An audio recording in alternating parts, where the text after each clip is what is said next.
In the heartland of America, born on June 17, 1954, in Mattoon, Illinois, a boy named Daniel Lee Siebert carried with him a hidden darkness born of unimaginable abuse.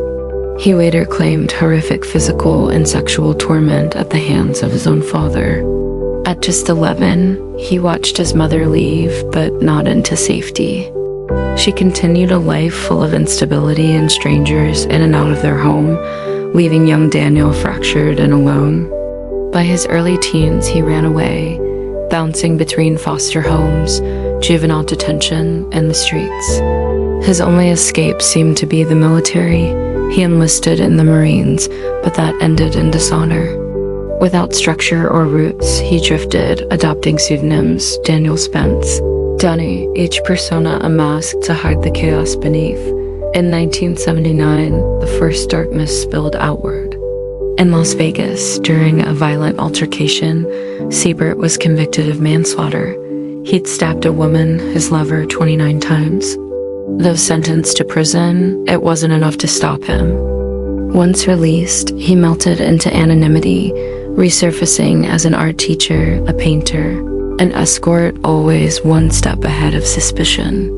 The winter of 1985 carried Siebert to South Los Angeles, where two women, Gidget Castro, 28, and Nija Gail McElrath, 23, were found strangled. They were among the early victims of what the police only labeled the South Side Slayer, but few suspected the drifter who walked unnoticed among them. Months later, while jailed for other murders, Siebert confessed, providing chilling details only the killer could have known. By early 1986, Siebert had moved again, this time to Talladega, Alabama, under the name Daniel Spence.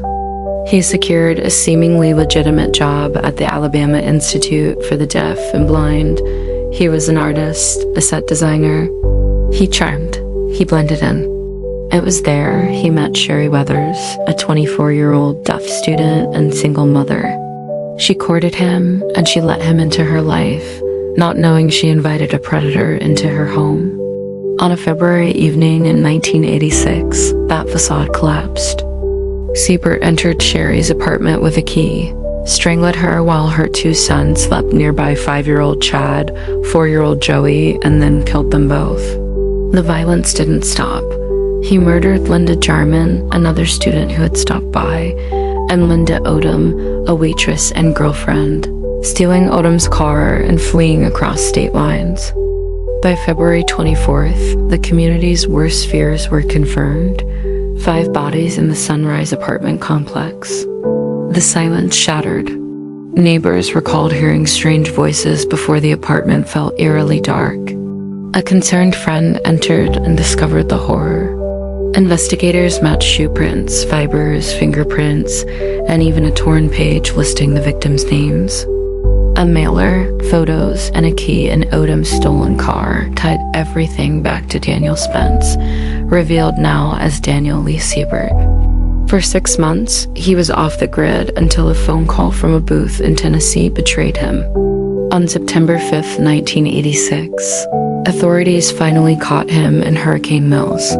His capture would unleash confessions.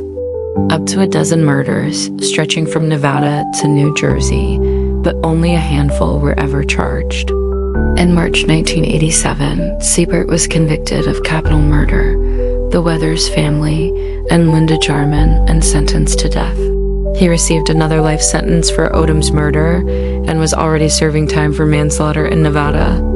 The court called him remorseless. The jury saw no mitigating factors, only a pattern of violence. Siebert spent over 2 decades on Alabama's death row. Cancer set in. An execution was scheduled for October 25, 2007, then delayed. On April 22, 2008, he died from pancreatic cancer at home in prison at more than 50 years old. Justice by nature, not by court. He left behind questions. How could someone with such trauma remain unchecked for so long? How many more victims went uncounted? He wasn't the only predator haunting the South Side, nor Alabama, but he was the one who left a paper trail of confession, bodies, fingerprints, and fear. Daniel Lee Siebert was not merely a serial killer. He was a reminder that evil can masquerade as normal, that trust can be shattered by the face next door, and how even the deepest wounds of the past can become the sharpest instruments of violence. Let this story stay with us not just as sordid history, but as a warning and a call to see clearly before it's too late.